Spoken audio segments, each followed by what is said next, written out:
پیش آنے والے مسائل ہیں اس پر گفتگو کریں گے، اسی پر ہم سوال جواب کریں گے۔ تو اگر آپ کے پاس کوئی ایسا مسئلہ درپیش ہے جسے آپ جاننا چاہتے ہیں تو ضرور آج ہمارے اس پروگرام میں شامل ہو جائیے اور مولانا سے آپ اس بات کا ضرور فائدہ اٹھائیے۔ اور تمام جتنے بھی ناظرین ابھی جڑ چکے ہیں اور جتنے بھی لوگ ہمیں کمنٹس کے ذریعے سلام کر رہے ہیں، ان تمام بھائیوں کو وعلیکم السلام ورحمۃ اللہ وبرکاتہ۔ میں دوسرے سوال کی طرف بڑھتا ہوں۔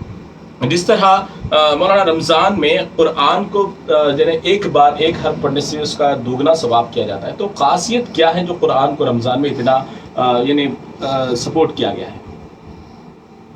بسم اللہ الرحمن الرحیم۔ اللہ تبارک و تعالیٰ نے رمضان کا تعارف ہی ایسے دیا ہے کہ شہر رمضان الذی انزل فیہ القرآن، کہ رمضان کا تعارف ہی اللہ نے یوں دیا کہ ہم نے قرآن کو اس میں نازل فرمایا۔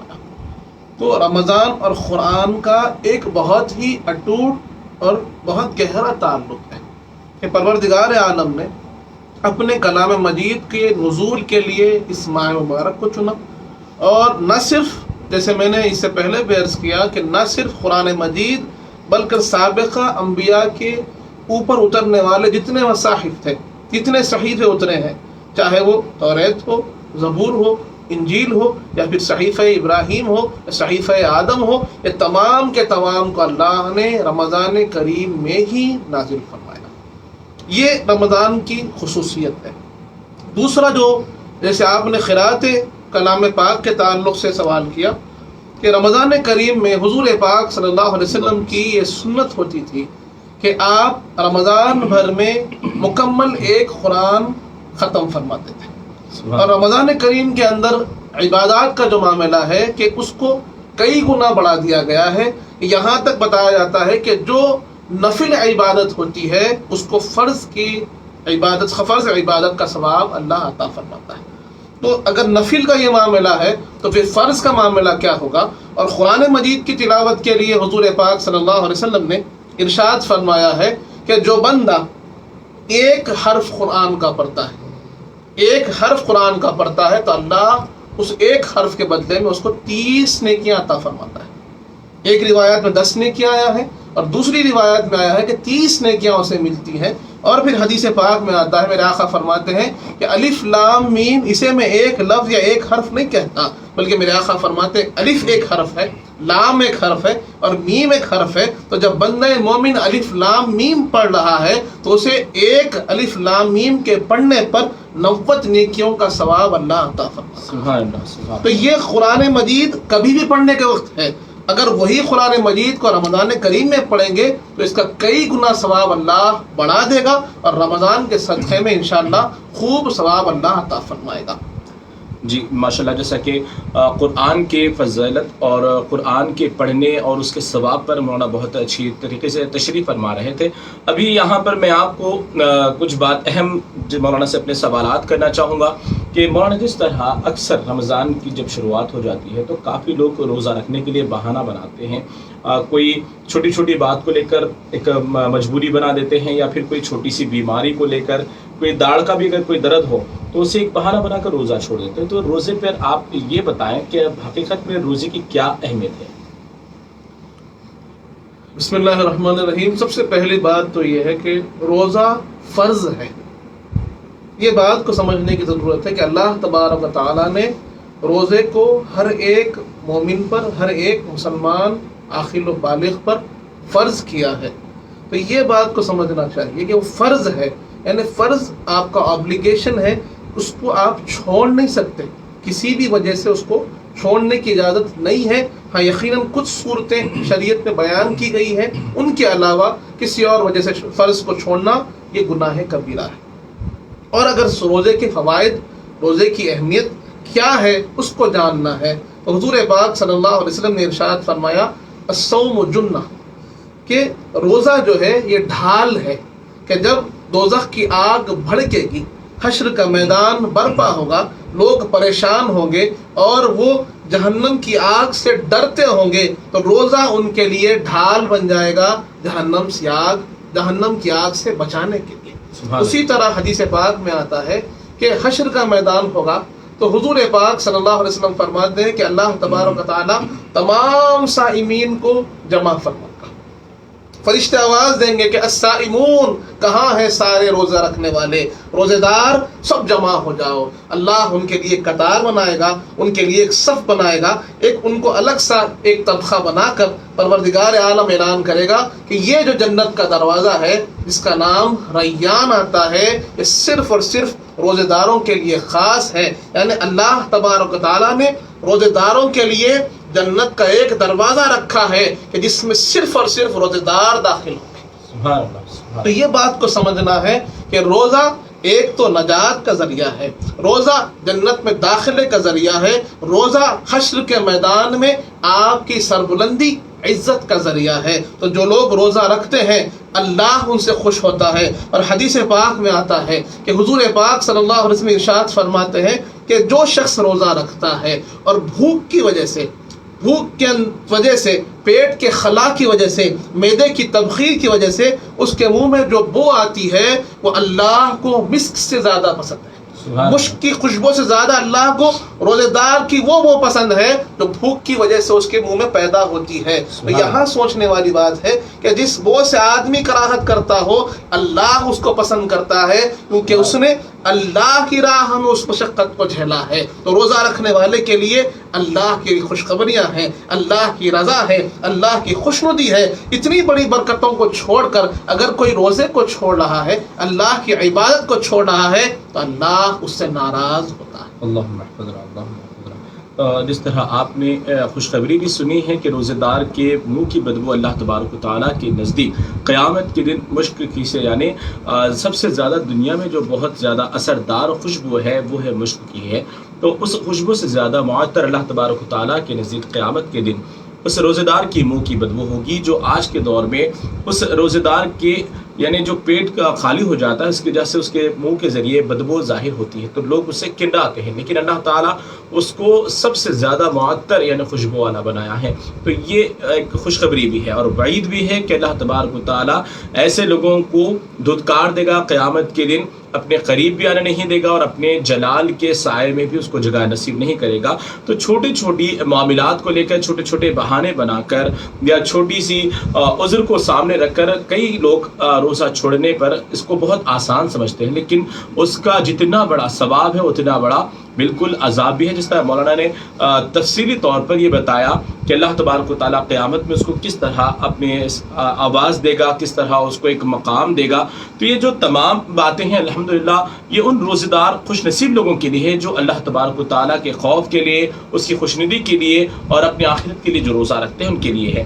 تو مولانا اکثر کچھ روزے میں ایسے حالات پیش آ جاتے ہیں جس کی وجہ سے لوگ روزہ توڑنے کو آسان سمجھتے ہیں، جیسے کہ مثلا کوئی مسواک کرتے وقت دانت میں زور سے لگ جاتا ہے تو اس کے ذریعے خون نکل جاتا ہے، اور کبھی کوئی جسم کے حصے میں زخم رہتا ہے اس کے ذریعے خون بہہ جاتا ہے یا پیپ نکل آتا ہے، تو کیا یہ دونوں چیزوں سے روزہ ٹوٹ جاتا ہے؟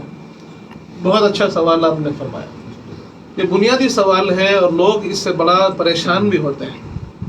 سب سے پہلی بات تو یہ جاننی چاہیے کہ روزہ ٹوٹتا کب ہے۔ تو روزے کے ٹوٹنے کے لیے دو بنیادی وجہ آپ کے سامنے ہے۔ ایک تو یہ ہے کہ اگر حلق کے نیچے کوئی چیز چلی جاتی ہے تو پھر اس سے روزہ ٹوٹتا ہے۔ جیسے آپ نے سوال کیا کہ مسواک کر رہے ہیں اور اگر داڑھ سے خون نکلنے لگے تو اس سے روزہ نہیں ٹوٹتا، اس کو آپ کلی کر لیں، باہر نکال دیں، خون کو تھوک دیں اور کلی کر لیں، روزے میں کوئی فرق نہیں آئے گا۔ اسی طرح جسم کو اگر کوئی زخم لگ جاتا ہے، کوئی مار لگ جاتا ہے اور اس سے خون بہنے لگے تو خون کے بہنے سے روزہ نہیں ٹوٹتا۔ اور اسی طرح لوگوں کے ذہن میں خیال آتا ہے کسی کو خے ہو جائے، خے کے کرنے سے روزہ ٹوٹ جاتا ہے، تو یاد رکھیں کہ خے کے کرنے سے روزہ نہیں ٹوٹتا، بلکہ اگر کوئی کسی کو خے آ رہی ہے اور وہ اس کو روکتا ہے اور وہ کھانا جو نکلا تھا اس کو نگل لیتا ہے، اس سے روزہ ٹوٹ جاتا ہے۔ اور اسی طرح اگر کوئی بے چینی کے سبب اپنے ہاتھ سے یا کسی وجہ سے خے کرتا ہے عمدن، اس سے روزہ ٹوٹتا ہے۔ خے آنے سے، خے کرنے سے روزہ نہیں ٹوٹتا۔ جی، تو یہ اگر بعض لوگ کا مطلب جو بعض لوگ مسائل کے طرف سے بتاتے ہیں کہ اگر یہ حصے سے اگر خون نکلتا ہے تھوڑے حصے سے اور اس کے ہٹ کے 3 یعنی انچ اگر خون ہٹ جائے تو اس سے روزہ ٹوٹ جاتا ہے، یا پھر کوئی ایسا چیز جس کی وجہ سے داڑھ میں کیڑ بھی لگ جاتے ہیں تو اس کی وجہ سے بھی کبھی خون نکل آتا ہے، تو لوگ کہتے ہیں کہ یار اس کو نگل لینا بہتر ہے یا تھوک دینا بہتر ہے، کیونکہ اس میں مزہ بھی ہوتا ہے، رنگ بھی ہوتا ہے، بو بھی ہوتی ہے، تو اس کی وجہ سے کیا کرنا چاہیے؟ نہیں، یہ یہاں پر لوگوں کو تھوڑا سا کنفیوژن ہو گیا. جیسے پہلا آپ نے جو سوال کیا ہے کہ خون کا بہنا، خون کا نکلنا اور بہنا یہ روزے کو نہیں توڑتا، یہ روزے کو نہیں توڑتا بلکہ وضو کو توڑتا ہے. وضو کو توڑ، جی. خون کا نکل کر بہ جانا، اپنی جگہ سے ہٹ جانا، اس کی وجہ سے کیا ٹوٹتا ہے؟ وضو ٹوٹ جاتا ہے. وضو ٹوٹتا ہے، روزہ نہیں ٹوٹتا. جی. اسی طرح اگر داڑھ سے بھی خون نکل رہا ہے تو اس سے وضو ٹوٹتا ہے، روزہ نہیں. لیکن یہاں یہ خیال رکھنا ہوگا کہ اگر خون نکلا ہے اور اس کو اگر کسی نے عمدن نگل لیا، جمع کر نگل لیا ہے، تو پھر اس سے روزے میں فرق آ جائے گا، روزہ خراب ہو جائے گا. برخلاف اس کے خون نکلا، اس کو تھوک دیے، روزے میں کوئی فرق نہیں آئے گا. جی، اس سے تو کوئی مطلب روزہ نہیں ٹوٹے گا، نہیں، روزہ ضائع بھی نہیں ہوگا، روزہ ٹوٹے گا بھی نہیں. جی. روزہ کتنی چیزوں سے ٹوٹ جاتا ہے؟ اب اس کے اندر دو بنیادی چیزیں ہیں. پہلی چیز جیسے میں نے عرض کی کہ کھانے پینے سے روزہ ٹوٹ جاتا ہے، یعنی حلق کے نیچے کوئی چیز آپ کی گئی، پانی گیا، کھانا گیا، اس سے روزہ ٹوٹ جاتا ہے. اور دوسری چیز کہ شوہر اور بیوی کا جو تعلق ہے، جی، اس کو روزے کے درمیان میں روکا گیا ہے، تو ویسا کوئی تعلق کرتا ہے تو پھر اس سے بھی روزہ ٹوٹ جاتا ہے.